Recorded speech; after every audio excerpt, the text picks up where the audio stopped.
দেখতে দেখতে শীতকাল কিন্তু চলেই আসলো।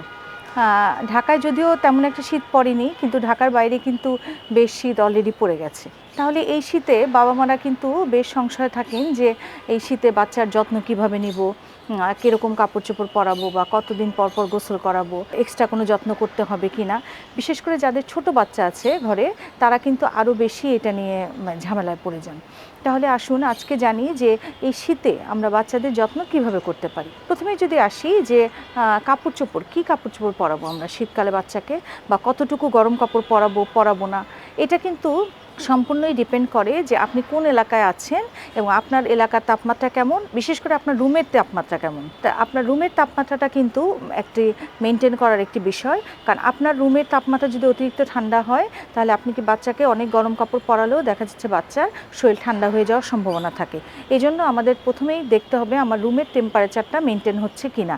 যদি আপনার এলাকায় অতিরিক্ত ঠান্ডা পড়ে থাকে, তাহলে কিন্তু আপনি রুম হিটার বা অন্য যে কোনো উপায়ে রুমটি গরম রাখার ব্যবস্থা করতে হবে। আর এরপরে আমি বাচ্চাকে যদি কাপড় পরাতে চাই, তাহলে প্রথমেই আমি যেটা বলবো, সবসময়ের জন্য বলি যে কোনো ঋতুতে আপনি বাচ্চাকে সবসময় সুতি কাপড় পরাবেন। মানে বাচ্চার ত্বকের সংস্পর্শে যেই কাপড়টা থাকবে সেটা অবশ্যই একটি সুতি কাপড় হবে। কারণ যদি আপনি সরাসরি উলেন কাপড় বা গরম কাপড় বাচ্চাকে পরান, তাহলে কিন্তু দেখা যায় অনেক সময় অ্যালার্জি হতে পারে, বাচ্চা অস্বস্তি ফিল করতে পারে।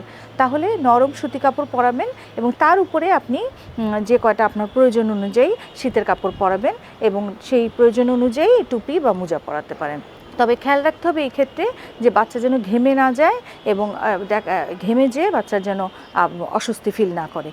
আপনি সেই আপনার রুমের পরিবেশ অনুযায়ী বা এলাকা আপনার কীরকম ঠান্ডা পড়ে সেই অনুযায়ী এই বাচ্চাকে শীতের কাপড়গুলো পরাতে পারবেন। এরপরে আসি যে কতদিন পর পর আমরা গোসল করাবো বা প্রতিদিন গোসল করাবো কি না। এক্ষেত্রে আমি বলবো যে আপনি একদিন পর পর গোসল করিয়ে দেওয়াটা ভালো হবে কুসুম গরম পানি দিয়ে। আর যেদিন গোসল করাবেন না, সেদিন যদি একটু নরম সুতির কাপড় দিয়ে কুসুম গরম পানিতে ভিজিয়ে পুরো গাটা মুছে দেন, তাহলে মনে হয় বাচ্চা বেশ আরাম পাবে। এরপরে আসি যে বাচ্চার ত্বকের যত্নের কথা। সবাই কিন্তু আমরা খুব কনফিউশনে থাকি যে তেল দিব, লোশন দিব, বাচ্চাকে এই সময় সব কিছুই দিব কিনা, একসাথে কিভাবে দিব। এই সময় আপনি তেল লোশন সবই লাগাতে পারেন, যেহেতু এখন শীতকাল। তবে গোসলের আগে যদি আপনি তেলটা ম্যাসেজ করে বা সকালে যে কোনো টাইমের দিকে তেল ম্যাসেজ করে এবং তারপরে দিনে একবার বা দুইবার আপনি বাচ্চাকে লোশন লাগাতে পারেন। কারণ এই সময় কিন্তু দেখা যায় ত্বকটা শুষ্ক হয়ে যায়, বাচ্চার ত্বকও কিন্তু ড্রাই হয়ে যায়।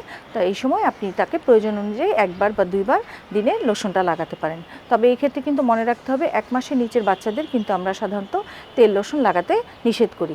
1 মাসের পর থেকে শুরু করে তারপর আপনি লাগাতে পারবেন। এবং এই ক্ষেত্রে তেল লোশন লাগানোর ক্ষেত্রে একটা কথা আমি সবসময় বলে থাকি যে বাচ্চাও কিন্তু একটি মানুষ, তারও গরম লাগে, তারও ঠান্ডা লাগে।